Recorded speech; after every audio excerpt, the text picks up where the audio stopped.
नमस्कार मित्र हो, श्री स्वामी समर्थ. मित्र हो, आपल्याला श्रावण महिन्यामध्ये दर सोमवारी शिवामूठ घालायची असते आणि या शिवामुठीच्या पाठीमागे कोणती कहाणी आहे ते आज आपण या व्हिडिओमधून बघणार आहोत. व्हिडिओ शेवटपर्यंत नक्की ऐका. आटपाट नगर होतं. तिथे एक राजा होता. त्या राजाला 4 सुना होत्या. 3 आवडत्या होत्या आणि 1 नावडती होती.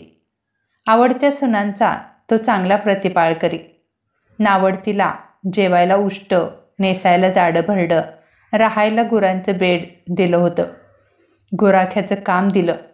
पुढं श्रावण मास आला. पहिला सोमवार आला. ही राणी गेली. नागकन्या देवकन्यांची भेट झाली. त्यांना तिने विचारलं की बाई, तुम्ही कुठे जाता? त्या म्हणाल्या, महादेवाच्या देवळी जातो, शिवामूठ वाहतो. यानं काय होतं? ती म्हणाली. त्या म्हणाल्या, भ्रताराची भक्ती होते, इच्छित कार्य सिद्धीत जातं, मुलं बाळं होतात, नावडती माणसं आवडती होतात, वडील मनुष्यांपासून सुखप्राप्ती होते. मग त्यांनी तिला विचारलं, तू कोणाची कोण आहेस? तू इथे कशी? तर ती म्हणाली, मी राजाची सून, तुमच्याबरोबर येऊ का आज पूजा करायला? त्याचबरोबर ती त्यांच्याबरोबर पूजेसाठी गेली. नागकन्या देवकन्या वंसावंसू लागल्या. नावडती म्हणाली, काय ग बायांनो, वंसा का वंसता? आम्ही शिवामुठीचा वंसा वंसतो. त्या तिला बोलल्या. त्या वंशाला काय म्हणावं? त्यासाठी काय करावं?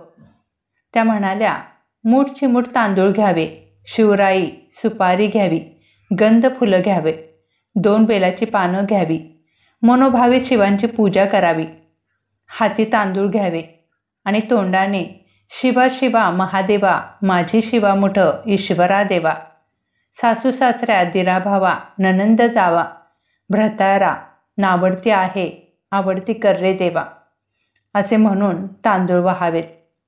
संध्याकाळपर्यंत उपवास करावा. उष्टमाष्ट खाऊ नये. दिवसा निजू नये. उपवास नाही निभवला तर दूध प्यावं. संध्याकाळी परत एकदा आंघोळ करावी. देवाला बेल वाहावा आणि मुकाट्याने जेवण करावं. हा वंसा 5 वर्ष करावा.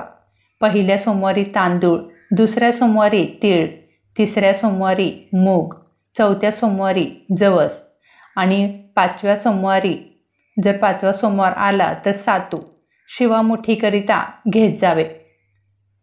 पहिल्या सोमवारी सगळं साहित्य नागकन्यांनी तिला दिलं आणि दुसऱ्या सोमवारी हिला घरून आणायला सांगितलं. त्या दिवशी हिनं मनोभाव्याने पूजा केली. सारा दिवस उपवास केला. जावानंदांनी उष्टमाष्ट पान दिलं, ते तिनं गाईला घातलं. शंकराची आराधना केली आणि दूध पिऊन निजून राहिली. पुढे दुसरा सोमवार आला. नावडतीने घरातून सर्व सामान मागून घेतलं.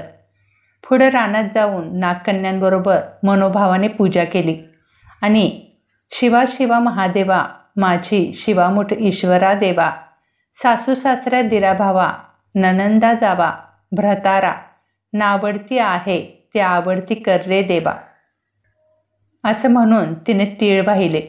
सारा दिवस उपवास केला. शंकराला बेल वाहिला. दूध पिऊन निजून राहिली. संध्याकाळी सासऱ्यांनी विचारलं, तुझा देव कुठे आहे? नावडतीनं जवाब दिला, माझा देव फार लांब आहे. वाटा कठीण आहेत, काटेकुटे आहेत, साप वाघ आहेत, तिथे माझा देव आहे. पुढे तिसरा सोमवार आला. पूजेचे सामान घेतलं. देवाला जाऊ लागली. घरची माणसं मागे मागे चालू लागली. नावडते, तुझा देव दाखव, म्हणून तिला म्हणू लागलीत.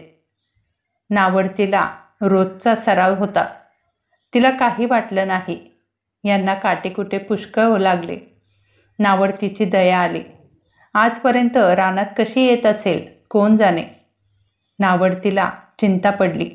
देवाची प्रार्थना करू लागली. देवाला तिची करुणा आली. नागकन्या देवकन्या ह्यासह वर्तमानात देऊळ सुवर्णाचं झालं. स्वयंभू महादेवाची पिंडी झाली. सगळ्यांनी देवांचं दर्शन घेतलं. नावडती पूजा करू लागली. गंध फुले वाहू लागली.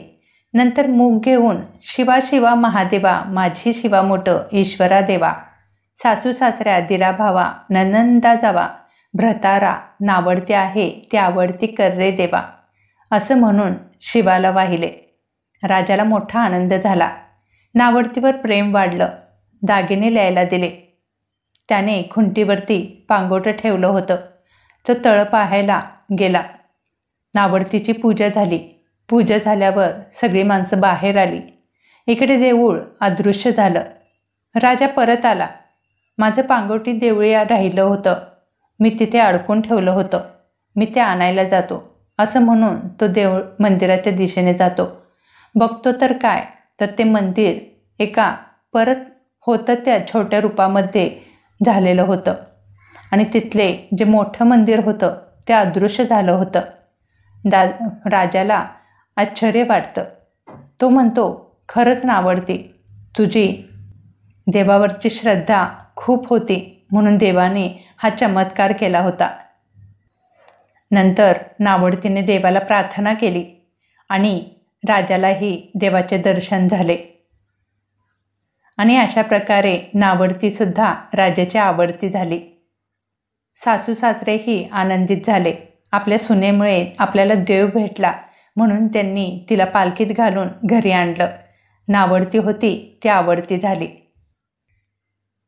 तर बघा मित्र हो, जसा तिला शंकर प्रसन्न झाला तसा तुम्हा आम्हाला हो, ही 60 उत्तराची कहाणी 5 उत्तरी सुफळ संपूर्ण.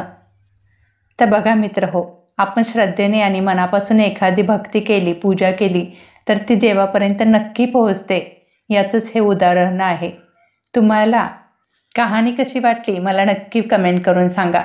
आणि ही कहाणी आज ऐकल्याने आपल्यासुद्धा जीवनामध्ये खूपच यश प्राप्त होते, सुख ऐश्वर प्राप्त होते. म्हणून ही कहाणी तुमच्या प्रियजनांना शेअर करायला विसरू नका. सेवा करा आणि सेवेकरी व्हा. श्री स्वामी समर्थ. जय जय स्वामी समर्थ. धन्यवाद. जीवन ही देवाने दिलेली एक अद्भुत देणगी आहे. जीवनात सुख आहे, दुःख आहे आणि म्हणून त्याचं नाव जीवन आहे. तुम्ही जीवनाकडे त्या दृष्टिकोनातून पाहता तसंच घडतं. म्हणून नेहमी सकारात्मक विचार करा. जीवनात कोण दुःखी नसतं, पण जो दुःख विसरून आनंदी राहतो तोच खरं जीवन जगतो. अरे दोष कुठल्या कुळात नसतात. व्याधी कोणाला दुःखी करत नाही. निरंतर सुखी कोण असतं? प्रत्येकाच्या आयुष्यात काही ना काही कमतरताही असतेच. म्हणून सदैव दुःखी राहू नका.